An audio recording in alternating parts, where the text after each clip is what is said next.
Hi there, Bill, Francis. It's very good to see y'all today.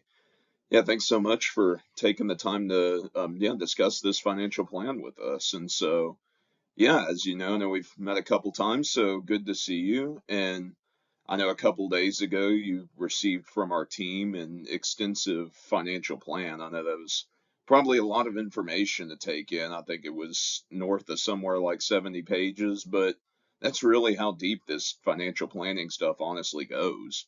And so hopefully that was able to provide some insight to you. And if it was too much today, this is where it serves as our first opportunity to break this down for you. And so we don't expect you to be experts in this stuff right off the bat, but this is the point of why we have recurring meetings as the relationship goes on, is so that over time we can really develop an understanding and make sure you guys know why we're making these recommendations as we go forward. And so to start, if you haven't taken too deep of a look at the financial plan we've provided for you, the executive summary kind of gives you a good 10,000-foot view of what we're recommending. And then I'm going to dive into some of this today too, so that we can make sure you understand some of the core components of what we're recommending.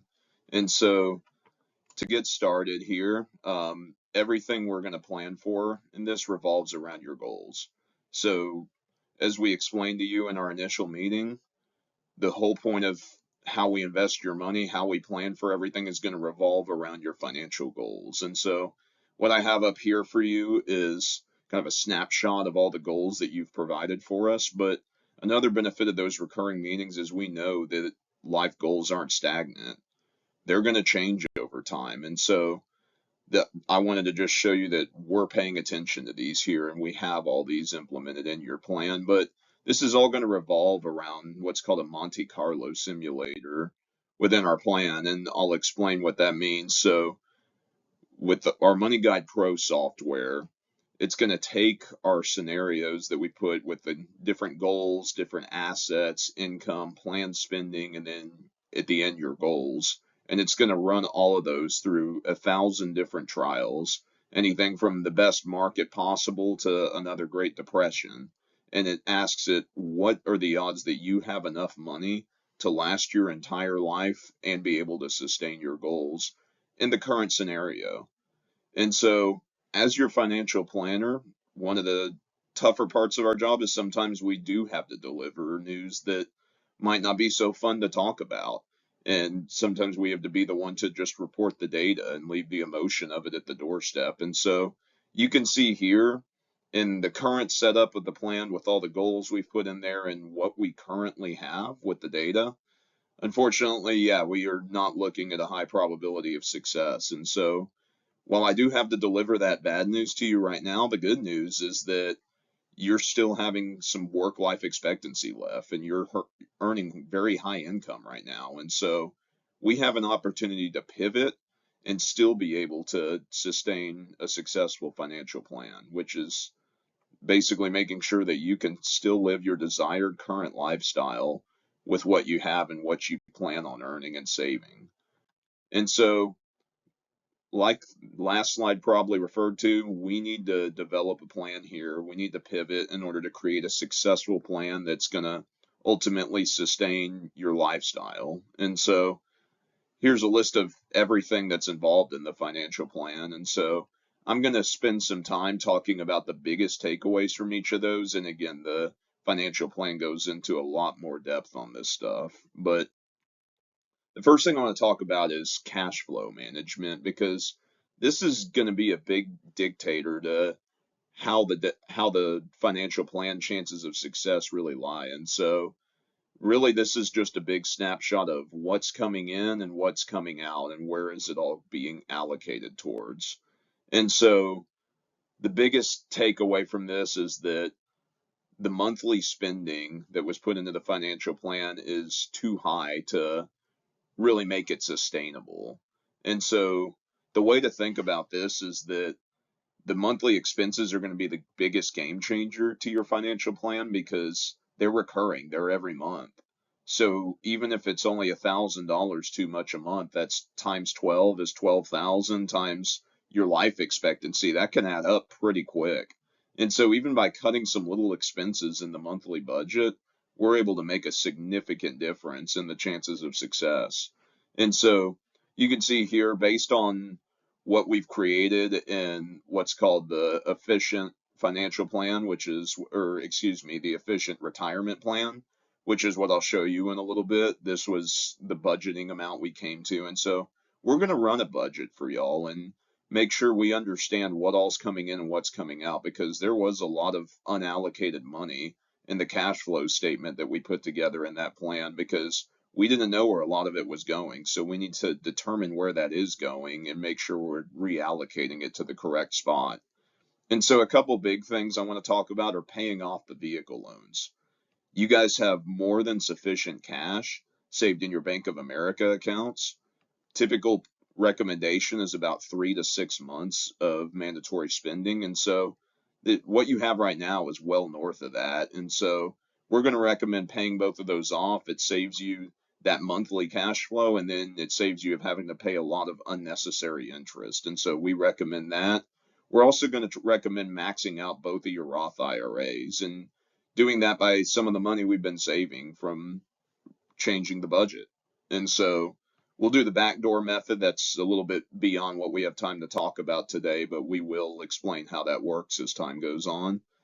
We're going to recommend using that excess cash to pay off the mortgage.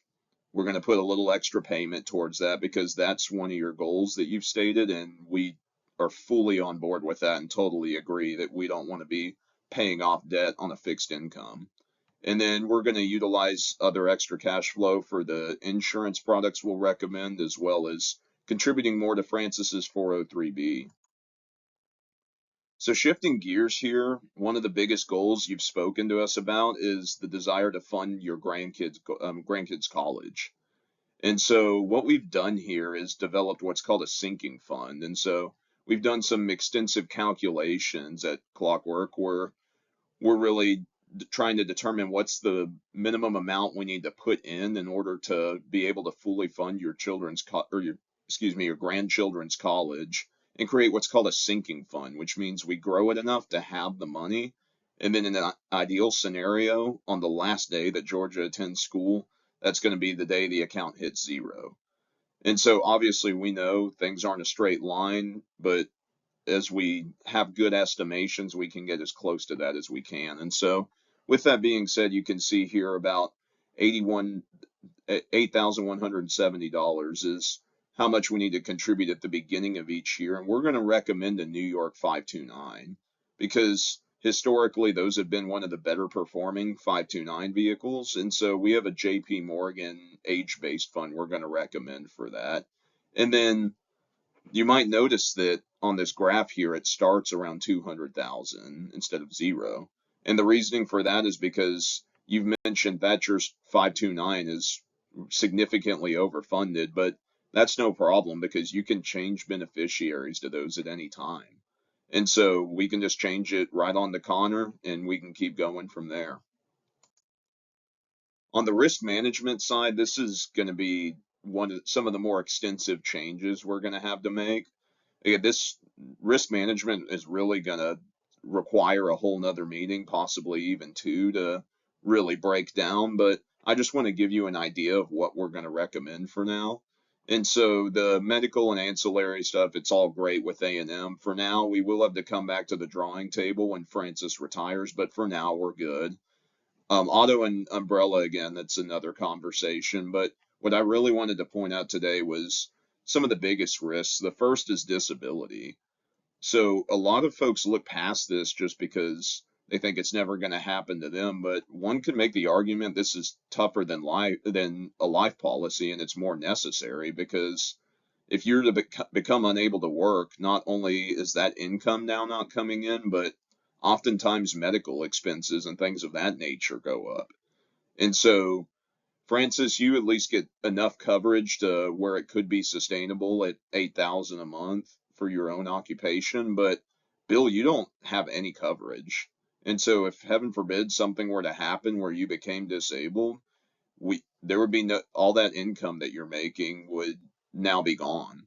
And so we're going to recommend a disability policy that's going to cover you throughout your work life expectancy to really get rid of this risk. And so the way we see it is disability insurance is unfortunately on the more expensive side, but the benefits definitely outweigh the costs. Now, life insurance is the other one. If the unthinkable were to happen and one of you were to pass away, Francis, you have the group life coverage, which will get you far, but if you were to become terminated, if you were to leave, get laid off, and God forbid something happened the next day, that policy goes away.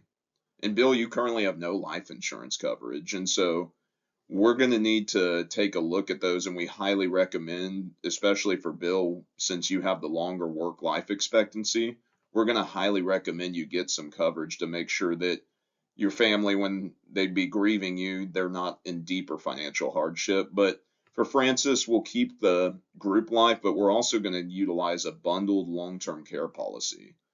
Because see, long-term care is one of the biggest killers to successful financial plans right now. Because it oftentimes happens at the end of your lives when all your assets are already spent down, and now long-term care is just significantly expensive, and the inflation's outseeding that of the standard inflation. And so we need to plan for this. And so what we've have recommended here is a joint nationwide long-term care policy, but it's not a standard long-term care policy. We're not big fans of those just because if you don't use it, you never reap the benefits of it. But with this type of nationwide life and long-term care policy, if you need the long-term care money, you utilize it. And if you don't, there's a death benefit. So your heirs would at least get whatever you put into it. And so it's not just a total sunk fund.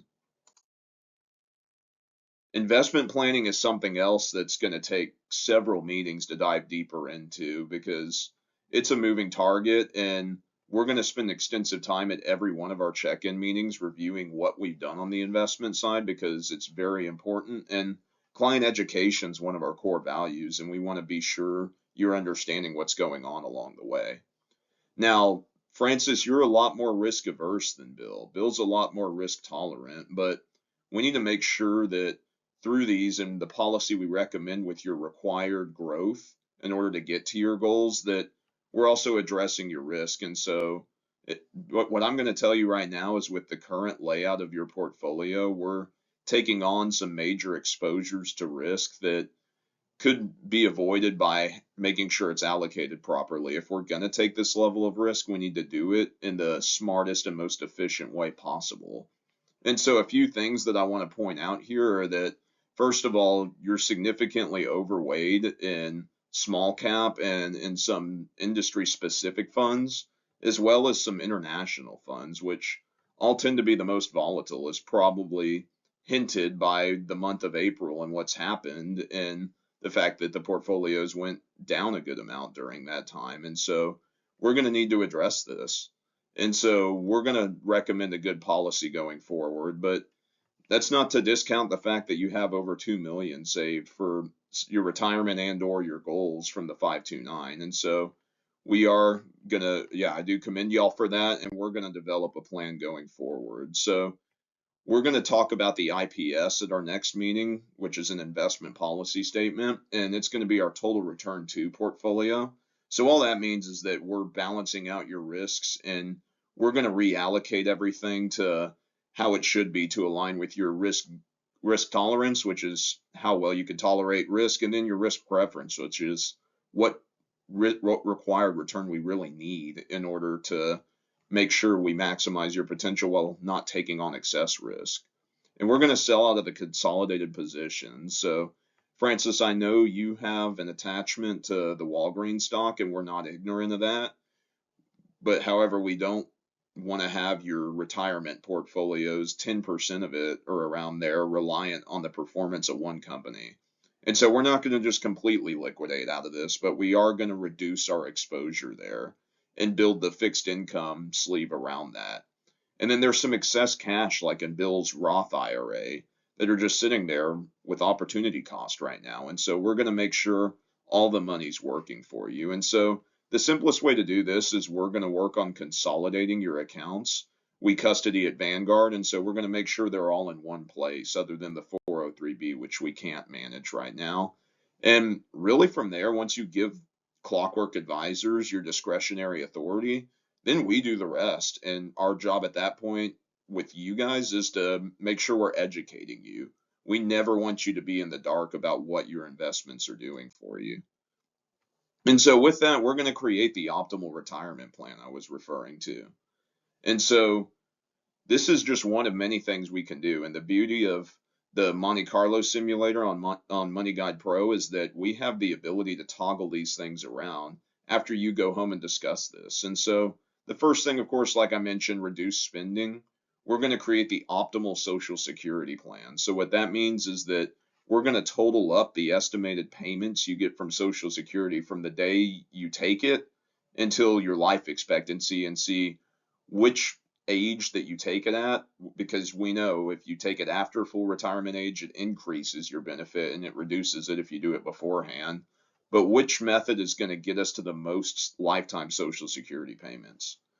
The legacy goals, unfortunately, we are going to have to modify those because right now we just simply won't have enough at the end of your retirement. And so that's not to say we won't have anything to leave to your heirs, but we do need to reevaluate these and then the overall goals and determine as a family what's negotiable, what's non-negotiable when it comes to implementing changes.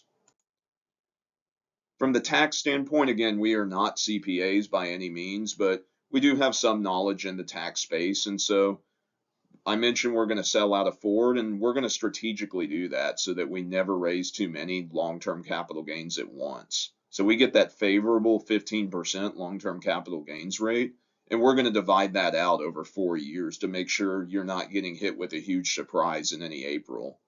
And then we're going to max out the Roth IRAs. I had reverted to that. While that doesn't benefit you immediately, it's going to generate a tax-free bucket for down the road.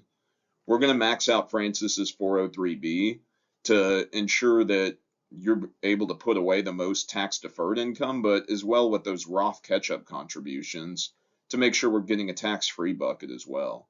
Bill, when you inherit the furniture business, we're going to make it an S corporation to be sure that we can pass through income and take advantage of write-off opportunities while keeping a good structure. And that's, again, the financial planning world's complex. That's probably also going to be another meeting. But upon acquisition of the business, we're going to talk about creating a 401k or a qualified plan in order to benefit you and have more tax-deferred income personally, but also to be able to create other tax incentives and benefits for your employees that you may hire. Now, on the estate planning side, to make the long story short, a lot of your legal documents, your testamentary will, your living will, powers of attorney, powers of appointment, those just need to be updated. We recommend meeting with a licensed estate planning attorney and making sure you go through all this and make updates, because these were all created when your kids were minors and when Thatcher wasn't even born yet, and when before the grandkids were in the picture. So we want to make sure that we have all our bases covered here. A living trust is what we're going to recommend because of your specifics with how you want your money to go to. The benefit of a living trust is that it essentially gives you control from the grave. You can make very specific bequests for what your money does for you after both of you pass away. And then we don't think you need a complex enough charitable trust or anything like that, because we can use a donor advised fund. How this works is that you donate to your donor advised fund, the money grows in there, but you get the tax deduction as soon as you contribute to your donor advised fund. So it almost works like your own foundation. And then lastly, estate tax. As the laws stand right now, it's near 14 million a person is the lifetime exclusion. And so combined, that's about 28 between a married couple. So unless something huge changes, we're not currently in danger of that. And so to conclude, while the plan is not going to work in its current state, we have plenty of time to pivot, make changes, and we're going to work on doing what's best for the family after you decide what's negotiable, what's non-negotiable, and we'll come back to the drawing table and implement these changes. Well, guys, thanks so much for your time, and I'll be talking to you soon.